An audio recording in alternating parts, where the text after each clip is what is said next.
Welcome to the Accumulating Wealth Podcast. I'm Judson Crawford. And I'm Hunter Satterfield. We are CPAs, wealth advisors, and partners at CWA, a financial services firm here to help business owners navigate the decisions they face every day. So, Hunter, I'm kind of excited about today. Is that because we're finally back together in the studio after 3 weeks? Well, there's that, but it's also because today we're continuing our conversation. We started in Nashville with one of our friends from Solventum. It was a nice, interesting topic around something they call monetary mechanics. That's right. Love the alliteration. Let's go. Okay, Hunter, who we got today? We've got our good friend Brant. That's all I have to say, right? Just Brant. He's just Brant. Brant. Yeah. Brant Napier. Hey man, he's sitting in his house or some sort of studio because we can see a ring light back there. But we've got live footage of him on Teams. And before I introduce you, Brant, where are you sitting? Where are you? Where are you? Texas? Where are you at right now? I'm in beautiful Bluffton, South Carolina right now, about 10 minutes from Hilton Head. As we start to get ready for the Masters coming up. So Heck yeah. Yeah, man. I don't think I've ever been to Bluffton. There's, I guess, goals there. Okay. Masters? What's this Masters you speak of? Everybody. Brant Napier is the Senior Strategic Account Director for Solventum Dental Solutions. If you're wondering what Solventum is, we'll get to that in just a second, Judson. I was. That's right. He has over 22 years of experience. Many of you probably know him if you're in the orthodontic industry. He currently manages the OSO and DSO department for Solventum's ortho division. He has lectured at orthodontic study club meetings around the country and residency programs. I mean, like once you're in the industry for 22 years, Brant, it's just kind of like the way it rolls, right? Much, it's kind of like the world's smallest, largest high school. Everybody knows great. everybody. And once you're in and you start drinking the Kool-Aid of orthodontics, it's really hard to leave, Yeah. I mean, shoot, we've known you for, I don't even know how long at this point. So it's good to have you, man. Maybe we'll start with just kind of understanding for our listeners what Solventum is. I think at first some might be like, wait, I don't understand that. Maybe where the name came from. Talk maybe a little bit about the spinoff as well, if that works.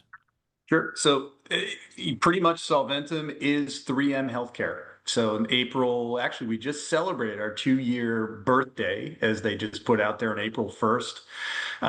It's when 3M spun off the entire healthcare division. That includes health information systems, medical, surgical, 3M SB, 3M Unitech, as we're known in the ortho world, and created a standalone public healthcare company called Solventum, taking the word solvers and the word momentum, putting them together, creating some new colors, getting away from red, going green. But it's been great.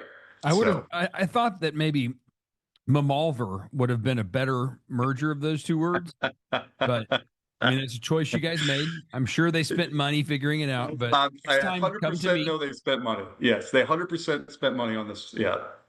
No, it's great. I can't even spell that, by the way. Mamalver? Yeah. Well, and I think folks, even if you're not in the ortho space, if you're not in dental, we have a lot of non-dental listeners. I think this is a helpful conversation, really, Judson, for anybody that owns a business or manages a business, because the focus today is going to be on monetary mechanics, which we'll get to in a second. But really, I think at its core, it's just understanding the toggles and the switches in your business that help drive profitability, that help drive overhead costs, things like that, and like how you actually dial that in. And I think Solventum's come up with a really cool way to do that, which Brant will talk about. But yeah, it's applicable for everybody. Agree. Totally agree. Much like the episode that dropped last week on our orthodontic comparison report. There's so many parallels between not only orthodontic businesses and just businesses in general, but obviously many of our listeners are dental practices. And the comparisons are many between those types of practices. So don't tune out. Bottom line. Yeah. So Brant, let's start with we've alluded several times to this monetary mechanics, which folks can obviously Google and go out and figure it out. But like, what is it? Bing, if you. Or what is it? Bing. Oh yeah, you could Bing AOL. Yes. Yeah. Yeah. Okay. Now it's just ChatGPT and Grok. True. Maybe just lay the groundwork a little bit. What is monetary mechanics? Where does it fit underneath the Solventum umbrella? Yeah. So think about it this way, right? dentists, orthodontists, endodontists, periodontists, they go to school and they learn mechanics to how they're going to operate every day with their patients, move teeth, restore teeth, um, monetary mechanics, right? And so they're pulling levers to make things work within the patient. Monetary mechanics is a very simple way of kind of saying, listen, let's take a look at the health of your practice. You might be a growing practice, you might be a plateaued practice, you might be a declining practice. And instead of constantly looking at the cost lever, where, oh my gosh, I got to go save money on brackets or adhesives and things like that, that may not be addressing what is the real root cause of what's going on in your practice. It could be case starts, it could be social media marketing, it could be the client mix. And it takes a look at all those things and tries to give you a better financial perspective and lever perspective on how do I turn that everything around and focus on growth? Because we know that growth has a 2-to-1 ratio in terms of impact on your P&L, in terms of the health of your practice. So. Well, and I think it's particularly, relevant now, Judson, because we talk about inflation, and there's like only so many things you can do in your business. And Brant, you know this well because you've been in the space for so long. There's only so many things you can do in your business to just cut overhead. And it's not too dissimilar from what we talk about as the federal government with this just trillions and trillions of dollars of debt. At some point, the only way to get out of it, since we can't trim our costs, is to just grow, which is a lot of what you're talking about, Brant, is like to create the growth. I mean, use the things that you have, be wise stewards of your overhead, but find a way to have trackable things that allow you to grow your way out of these increasing costs because they're kind of here to stay. I mean, there's probably the topic right now is probably more relevant than ever. I mean, look at what's going on in the world right now, especially what's impacting our gas budgets, our cost of groceries, so forth and so on, right? So that trickle down effect goes into the practice. Patients are going to be more likely to shop around. So we've got to make sure that we're getting better at those things to keep them in the world of yes, right? How do we get better at shooting free throws with these patients, getting them to say yes? Maybe it's the way that we're presenting retainers. Maybe it's digital bonding and how we look at things like that, right? Making ourselves more productive so we have more doctor and marketing time to get to those patients. Maybe it's the looking at processes, retaining staff. All these things play a factor in monetary mechanics, and especially it's extremely relevant today as we look at what's going on in the world. How do you guys work? How do you guys work with your customers? Because I mean, obviously, just like we sell a service, you're selling a product. So, Yep. but how do you work with your customers to take it one step further and say, okay, doc, yes, I'm here because we provide this product that we want you to continue to Yeah. use, but let's take it further than this. How do you guys get into that conversation, and how has it worked in some of those practices? Yeah, I mean, the first thing we do is sit down. I mean, act like a consultant, act like a financial advisor, right? So we're sitting down with them. We try to train our reps to be consultants, not sales reps, right? Really, truly listen to an office who's talking about maybe they're going, hey, I've got to go to a cheaper bracket. I've got to do this. I'm struggling. My patient starts are down, and then kind of reroute the conversation to say, okay, what has been happening? Where are you down? Is it here? Are patients still coming in the door? Are they coming in the door and then they're going to 2 or 3 other places? It's really kind of getting to the root cause of what that office is feeling the pain on, and then giving them examples of offices where we've sat down and said, well, let's look at your aesthetic versus metal mix. Let's look at how are you using the technologies that are out there today with aligners and digital bonding and freeing up your time so that you can reallocate. Time is probably one of the most valuable resources. Reallocate that valuable asset to go make sure you're marketing correctly. Are you locating the kids correctly? All those things, right? The way of just doing the business that they thought they were doing for 10, 15, 20 years or longer is certainly something that has to change in some aspects. So when you guys what is your, and this may be anecdotal right now, but Sure. what is your perspective on when you first have that conversation with a doc? Where's their level of knowledge on that? Right? Are they actually able to articulate those things well? Because I feel like when the three of us got into orthodontics years ago, I don't think doctors knew that. It was easier back then. There weren't as many doctors. Orthodontics was more of the traditional sense. It was Now cheaper. it was cheaper for sure. Overhead was way cheaper back then. Yeah, for sure. I mean, now you have technology and all these things. Where are your, like, anecdotally, where do you find doctors in the current world when you start talking to them about these things? Yeah, I think do they know where they are is kind of all over the map, right? I think you also got to pull in the TCs, you've got to pull in the practice managers, you pull in everybody these kind of red flag questions start appearing and comments appear. I have, it's the worst July I've had in years. I'm struggling here. We've been flat for the last couple of years. Those should be red flags for you to say, well, let's have a different conversation, right? Yes, I sell a product. Yes, I sell services, but we ebb and flow with your practice just as much as anybody else does. So we want you to be successful. So let's have those conversations and take that on. Now, there's all kinds of resources out there that we look at data from Kane Waters, we look at data from Gauge, we look at all this information, but the root cause break is where we kind of go with it, right? It's to look at case mix. Are you using technology? When's the last time you trained your team on certain processes? What's your social media? Like one of the biggest things is a lot of doctors don't know where they stand on social media. Like what's the world saying about you back on Bing and Google and all these things, right? So Well, yeah, and I think that, I mean, I remember way back when 3M was picking off some of these things on something as simple as, like, docs didn't realize they had the amount of, bracket or bond failure, and that was creating all these breaks in their system. And it's like, that's the actual fix, right? You fix that, whether it's placement or whatever else it is, the product or whatever. And I mean, that's, now you're just taking that to the next level and saying, well, let's look at that across all these different verticals and channels within your business, as far as marketing and new patient flow and treatment coordinator conversations and things like that. And I mean, it's not too dissimilar, Judson, from you and I. We're dealing with a really good knowledge set, as is Solventum, because these doctors feel like they're on an island, that they don't really, maybe they're in a study club and they can talk to a handful of docs, but at the end of the day, they feel like they're on an island.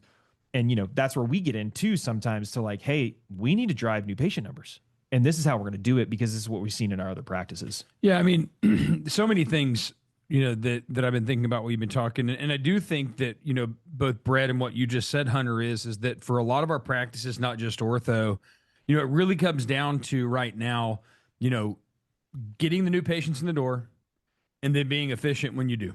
Right. So adding efficiencies and making sure those new patients are coming in the door. And I do think that to a degree, that's where some practices are struggling. I mean, we saw this in our ortho report. If you listened to the episode last week, is that we had more growth in our ortho practices last year than we did in new patient growth, which means that our ortho practices were pulling more from their OBS in last year to get that growth. And that can only last so long, right? Because if you're not growing, that OBS is going to dwindle. So I mean, new patients are huge. Then once you get them in the door, it's like it's got to be efficiencies, conversion, things like that. And so it's like those are all those levers that you were talking about.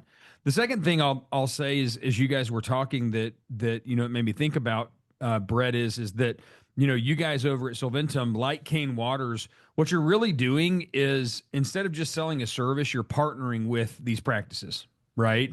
It's more than just here's an aligner or here's a bracket. It's like, hey, we're going to come in and partner with you to make sure that the entire ship is moving forward, which I think is huge, right? It's huge for your customers. Where do you, Brant, where do you start the conversation? Right. I mean, because you don't really know where you're at with the doctor when you first sit down, right? You could be at level 0 from an education standpoint, or level 8. And maybe sometimes your rep knows that. But how do you start the conversation? And maybe that'll lead into, for our listeners, like, how do I even start this on my own? So let's start there. How do you guys start it on the rep side? I think there's a couple of questions. One is, all pricing aside being equal, what could you pick today to improve your practice, right? So let's just say all brackets, everything costs the same. You've got, okay, great. Now we're removing cost as always a forefront objection, right? Now what we're going to do is really get into the nitty gritty of, well, What do we need to do to push the lever? What would you like more of? More time to market, more time with your patients, more time to talk to the parents, at a TC and so forth. You look at digital bonding today. The data out there shows you can improve your just by putting the brackets in the right place and having a digital lab like Solventum help you do that. And it reduces your appointments. It reduces your chair time.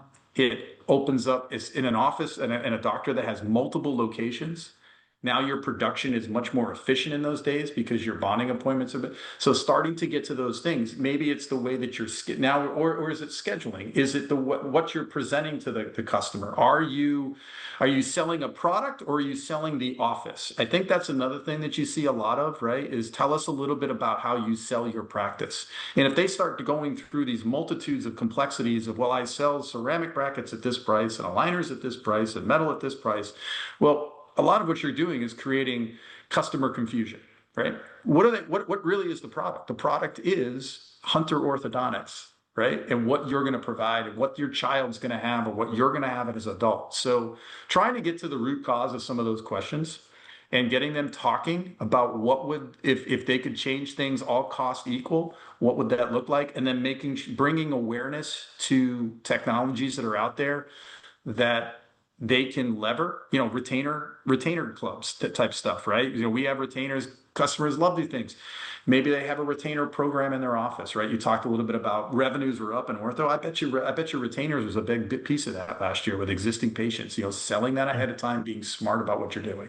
Yeah, no, it was. You're exactly right. And I think I love you starting the conversation of like, what do you want more of? And we do the same thing on our side, which is like, what do you want more of? You want more time with your family? You want more of this? And then we basically try to solve for that, right? You want to retire earlier or whatever else it is. So, all right, I think we'd be fools, given your length of time in the industry and your knowledge at Solventum, to not ask the technology question. So I'm going to tee you up for what do you feel like is coming? I mean, in your career in ortho and ours, technology is just seemingly just all the time, new changes at all times. I remember going back, Judson, the very first AAO you and I went to, and it's like the very first time we're seeing Invisalign, right? Or whatever else it is. So Brant, from your perspective, like where do you see technology in the ortho/dental space over the next 5 years? I mean, think big from this perspective. It's everybody's favorite two initials, AI, right? What is AI going to do to get us from the doctor to setups, whether it's restorative, whether it's hygiene, whether it's ortho speed? How quickly can we use that technology to have that data right in front of us while the patient's sitting there, right? One of those, and then you're able to present that case instantaneously. Same day start, right? You hear that terminology a lot. How do we get that information as quickly as possible? Companies that are working on these things right now, that's the future, right? The future is how quickly can I get that person in the chair from the console to the chair to start utilizing all the technology that's available. And stuff is coming. I mean, you see it all the time, right? We've seen scanners speed up. We've seen software get better. We've seen simulators come along. We see digital bonding being able to use some of those things. We see your ability to take a scan. I'll reference us, right? You can take a scan and you can with the braces on, and our software removes the brackets so that you can get your retainers faster while the brackets are still there and the doctor's removing them, right? All this is working to get what? To get that patient to that finish, that answer of yes, and closed as quickly as possible. And that's going to be in everything. Yeah, no, I can't think of a more important time for clients to really stay in tune, Judson, from a technology standpoint. Again, 100%. I think back to those old days when you and I were at the AAO and we just walk up and down the aisles and be like, oh, look at that technology. Look at that technology. And this is back when like websites and SEO were coming along, right? And I think, Brant, from your perspective, like, is this going to change 10 times between now and when we see you at our next annual meeting, right? I mean, it's just changing constantly. Constantly there's something changing. It could be a little tweak in a software that then does this exponentially faster. It could be as simple as the way they stitch the video together, right? You've seen everything from I can hold my phone up and scan and monitor a patient to, and it plugs into the computer, or look, you know what, send me pictures, and now this software can then tell us exactly what's going on, remote stuff and AI and how that generates and gets that patient moving quicker to a better finish as quickly as possible, taking human error out and making it more automated is just going to continue to ramp up over the next couple of years. And I think it's a good point, that there's always, you're always out there looking, and many times I should say, you're out there looking for, the new technology, the new ad. There's nobody better for you business owners out there to be keeping in line with, your current software provider, the current equipment reps and supply reps that you're using. They are staying on top of a lot of these new changes in AI. So utilize them to help you stay on top of what's changing, right? Because I think sometimes you're always thinking about, oh, what's that next thing I can add? But you guys are the ones in your own business. I mean, I can't even imagine how much Solventum is spending to stay on top of AI technology changing in orthodontics. So you guys are going to be the leaders for many of your customers, to know what's next. 100%. There's two things I would encourage anybody who's listening to a podcast or whatnot. Don't be afraid of change and ask questions, because Solventum, I can tell you over the last couple of years, the number one investment for us, clinical trainers. Why? We want to help you get through that bump as fast as possible so that your learning curve is not steep, it's somewhat shallow, right? Everybody's got a certain level of complacency or ease when it comes to technology, but don't be afraid, right? If you're behind, it's okay. Someone out there can help you. We've all got different levels of how we use an iPhone or iPad or a laptop or whatever it is.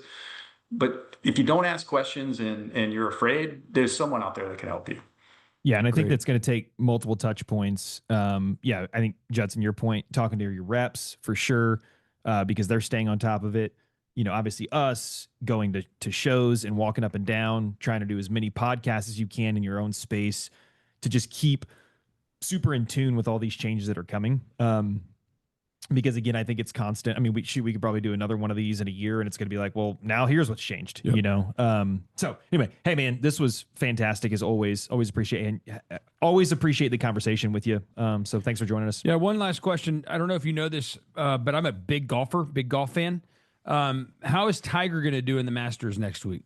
He's favored, Judson. Okay, good. I heard that he might be serving the dinner. He might be he might be rolling in. I don't know. I mean, that was shocking last week. It really was. I mean, or not shocking. Yeah, exactly. I'm actually surprised that you even knew that happened, given you stay as far away from golf as possible. I mean, come on. That one hit even my news feed. Yeah. All right. Thanks, brother. Good to see you as always.